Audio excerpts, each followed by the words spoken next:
Joe Mixon, James Conner, Myles Gaskin. What do we do with these guys?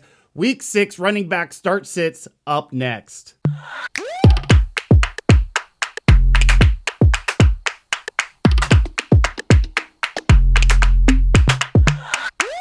Week 6 is here. We got running backs injured. We have bye weeks, and we got to figure out who to plug into your lineup and who to fade. In Cincinnati, we're going to start with Joe Mixon, a guy who started off the season with a ton of work, but the passing work hasn't been there, and that is a concern. Obviously, he had the ankle injury that he played through last week, but ceded a little bit of work to Samaje Perine. However, we're 2 weeks removed from the ankle injury. Looked pretty good last week. Didn't look like he was hampered by the ankle injury. Was able to cut, juke, do what he needed to do to run the ball. And to add to this start is Samaje Perine now on the reserved COVID list. And then you take into account the matchup, a middling Detroit defense that should allow for a run-heavy game plan that the Cincinnati Bengals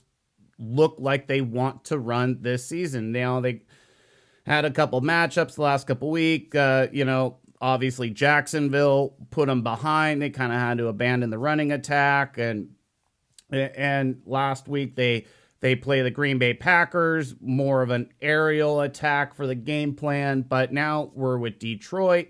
Most teams really not scoring a lot of points against Detroit, but Detroit not scoring a lot of points. It should be a lot of running plays for Cincinnati and Joe Mixon, and it should be back to feeding Joe Mixon this week. I think he's got a lot of opportunity to not just get over the 100-yard rushing mark, but find the end zone. You're talking about a Detroit team that's given up 6 touchdowns to running backs in 5 weeks. It is a perfect matchup for Mixon to get back on track and for you to be excited about him to be in your lineup. A put up or shut up week for Jamaal Williams. Now, this is kind of one of the weaker put up or shut ups, but for the most part, I mean, we've seen the running backs that we're super disappointed in. We saw Myles Gaskin for the first 4 weeks was pretty disappointing. We saw Miles Sanders through the first 5 weeks has been pretty disappointing. Gaskin bounced back last week. We'll see if Sanders can. He got the 15 touches last week, but didn't come up big for your team at all. Question is, can those guys get back on track? Jamaal Williams, the funny thing is the guy started off really fucking hot. Week 1, 8 catches, 110 combined yards, touchdown. Looked like this fucking backfield was going to be just basically Cleveland 2.0. You got a guy in Swift that's a must start. You got a guy in Jamaal Williams that's a must start, just like Chubb and Hunt. But it hasn't ended up materializing that way. Since that big week in week 1, it's been a steady decline in targets. He only has 7 catches after those 8 catches. So in 4 weeks, 7 catches, 8 in week 1, 7 since. That's not a good sign. 1 touchdown since. And the amount of rushing work he's been getting has been really good, but it hasn't materialized to anything other than a really low floor in rushing yards. And the touches are there, but the touches aren't there in a potent offense. And we've seen that the big plays have more come from Swift.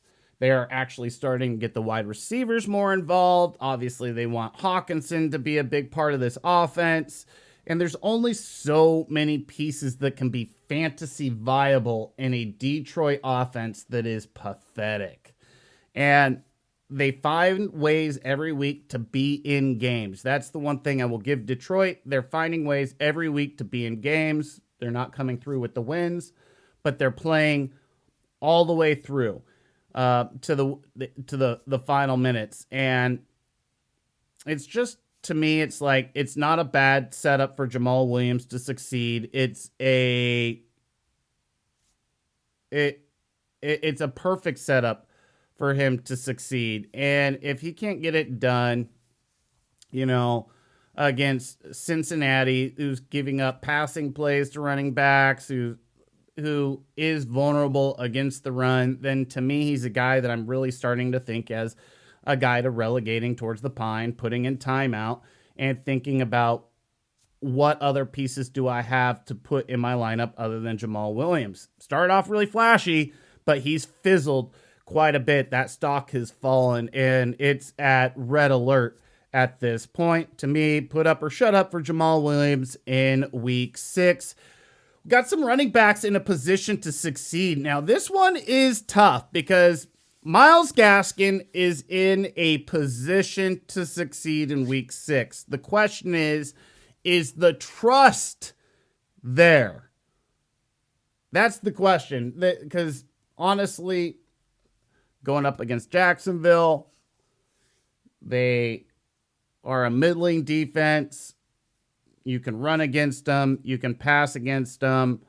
Now, Miami has one of the worst offensive lines in the league. But we saw last week they got Gaskin was the guy. He was heavily involved, 10 catches, a couple touchdowns against Tampa Bay. Like, that's one of the worst matchups you can have as a running back, and he flourished. Tua coming back. It does remind me a lot of Gaskin last year, right? Like, he had a couple moments early on in the season, but they were really trying to force Jordan Howard. They were trying to force that Jordan Howard situation so hard the first quarter of the season, and then they finally gave up on Jordan Howard. They gave the work to Myles Gaskin, and dude was the dude the rest of the season. Well, this year they tried forcing Malcolm Brown, and outside Malcolm Brown's one big, like 32, 33-yard touchdown run that he had earlier this season, he's been extremely inefficient with his work. He's been terrible. I know he's better in pass protection than Myles Gaskin, but when you talk about the Miami Dolphins, they need playmakers out there on the offense. It's literally one of the worst offenses in the league. They need points. They need to score points. They need to rack up some yards, and they're not going to do that with Malcolm Brown. They will do that with Myles Gaskin. It looks like maybe the tide is turned for Gaskin. He's got a great matchup this week. Like I said, coming off a big game against the Tampa Bay Buccaneers on the road. Now, it didn't get a lot of work on the running game, but they abandoned the run early. Honestly, for what he did, I think he had 5, off the top of my head, I think he had 5 rushes for 25 yards, and he's averaged 5 or more yards a carry in every game but one this season. Hasn't been a large sample size, but it's an improvement off of year 2 for him. Year 3 looks better for Gaskin if he can start getting the work, and if he gets it on Sunday early morning. So you gotta know this Saturday night. You gotta know I'm trusting Gaskin Saturday night because he is an early morning start on the East Coast, starting at 9:30. West Coast, 6:30 a.m. You got to have that guy locked in if you're going to start him. But it is a good week to go back to Gaskin if you're going to. I'd like to remind you that you can subscribe in the lower corner there, the lower right corner. You can subscribe to the channel, get this awesome content directly into your subscription feed. And I would love to bring you awesome information all the time. Moving on, Zack Moss is going to be another great guy, I think, this week, who's set up to succeed. He's been pretty damn good. Obviously, he's more of a standard guy, but he has been running a lot of passing routes. I can't remember off the top of my head. It was something like 60-70% of the routes he was running were out there, snaps were like routes run. He is running routes as a running back. He will be involved in the passing game. It might not be to the Alvin Kamara level or what Myles Gaskin did last year, but he's going to have a little bit of a floor in the passing game. He's their goal line guy, short line guy, and he's kind of relegated Singletary to the bench, and he has been pretty damn efficient since he's come back. He's not great, but most weeks he's averaging over 4 yards a carry. He's finding ways to get in the end zone. He's getting double-digit touches every week, and I think he's in another great week to succeed. I think you should feel pretty good to put him in your lineup. Standard, solid RB2, PPR, think he's a flex. Obviously, there are, maybe some wide receivers that you could supersede over Moss, but I think he has another great opportunity to find the end zone once again in a high-powered offense. Like I said, running routes, goal line guy, and they are running Josh Allen less in the red zone, which has been good for these running backs. That was the problem with these guys last year, the last couple of years actually, is that Josh Allen's stolen all the work in the red zone. Now they're starting to give some of that work to the running back. They're turning Josh Allen into more of a pocket passer who still runs, but not at the same level we've seen in the past. It's good for the running backs. It's good for Zack Moss. I think he's set up to succeed this week. Not your week. This is kind of, we don't know yet who's going to start. I think it's going to be Alex Collins for the Seattle Seahawks. Could still be Chris Carson, but Carson did not practice again on Wednesday. Not a good sign. You think about how much time this guy has had at this point to get better. It's been a lingering neck injury. It didn't just pop up. This is something he had before the season even started. At this point, no Russell Wilson. Are they just going to say, you know what, this isn't working out, put him on IR, kind of give up? I don't know. Like, they're at this point, another loss for the Seattle Seahawks. They're falling behind in that NFC West that is just loaded, and they might just kind of throw up the white flag. We're not going to have Russell Wilson. Chris Carson's banged up. Let's just throw Alex Collins out there, Geno Smith out there, and let's see what we can do. With that said, if it's Alex Collins, if it's Chris Carson, doesn't matter. Either way, Pittsburgh's yet to give up a rushing touchdown this season to running backs. All right. That includes some decent running backs. They just have been really damn good against the running game. Now, they've been giving up plays in the passing game, so that's good for DK. Good for DK Metcalf, but to me, it's bad for this running game. I do think they are going to try to run the shit out of the ball. I do think they're going to try to lean on it. Pittsburgh is not a vaunted offense, but they showed last week that even against a decent defense in the Denver Broncos, Ben Roethlisberger can still get the ball moving. It is possible they kind of have to abandon the run a little bit, try to lean on Geno, try to lean on the passing game. Because my guess is they are going to stack the shit out of the box, the Pittsburgh Steelers are, and they are going to basically tempt Geno to beat them. Like, they're going to make Geno beat them, and it's going to be a tough road to hoe for Chris Carson or Alex Collins. Like I said, I think it's going to be Collins this week. At the same time, he's going to get a ton of work. And this, at some point, Pittsburgh will give up a touchdown. I don't think this is your week. I don't know what's on your roster. He is going to get a shit ton of work.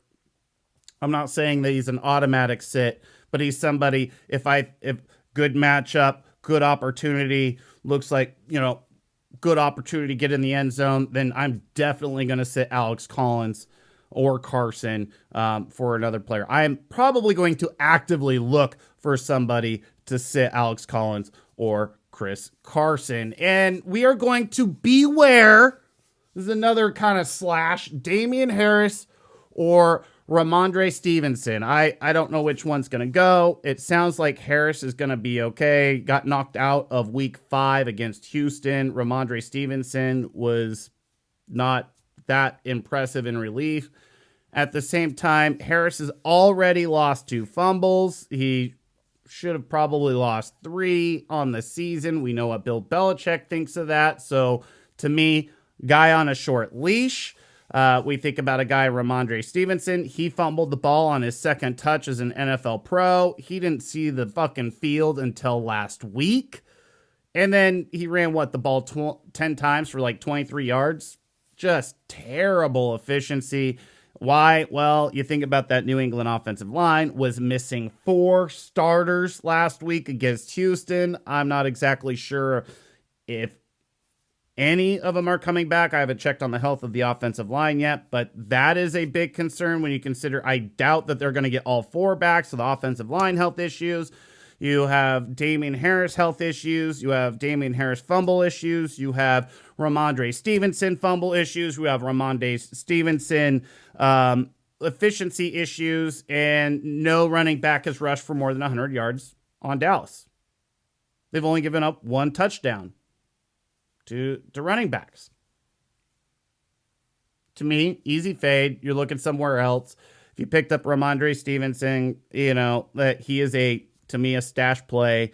I said it earlier. I don't think he was a guy that you pick up and start in your lineup if Harris is not going. I think there's big red flags for Stevenson. And obviously there's big red flags with Harris, whether it's his health, whether he's going to keep fumbling the ball. There are issues with Harris. And then beware James Conner, man. That guy has built up a floor these last 3 weeks he cannot sustain. That floor is unsustainable. We're talking about the guy that scored 5 touchdowns in 3 weeks. But look at his fucking efficiency. Terrible. And somehow it's getting worse. The last 2 weeks, he's under 3 yards a carry, but he's still finding a way to save his day with touchdowns, getting a couple receptions, making it look like it's not the big, stinky pile of shit production that it really is. At some point, this floor is going to fall out from James Conner, and it's going to fucking stink. He might have another good day. He might find the end zone again. Right now, he's doing James Conner better than... he's doing Josh Jacobs better than Josh Jacobs, right? That's what he's been. Josh Jacobs, dude, just going to get a ton of fucking touches. I'm going to run for 3 yards a carry. And then I'm going to somehow, some way, every week, the goddamn offense is going to find its way onto the 1 yard line. And I'm going to fucking fall in. And I'm going to look like this fucking football god. James Conner ain't fucking Josh Jacobs. He's in a great offense. That's the only thing you can say. But at some point, you're going to see regression in the touchdowns. That floor is going to fall out, and you're going to look at that production, and James Conner is just going to stink. So beware, James Conner. I don't think it's sustainable, and I think at some point you're going to find out that he really, really fucking stinks. Thank you for watching. Make sure you like, share, and subscribe to the channel. If you need any start-sit questions answered, I will be joining Mike Lynch and Rashad Taylor on Football Sunday at 1080 The Fan here in Portland, Oregon. We do the Fantasy Scramble at 9:30 a.m. Pacific Time. 9:30 a.m. Pacific Time. You send in your text of your start-sits to 250-1080, 503-250-1080. We answer them live on air. You can listen in the Audacity link that I will have down below in the description. Look forward to chatting at you later, and make sure that you check out the wide receiver start sits for week 6 as well.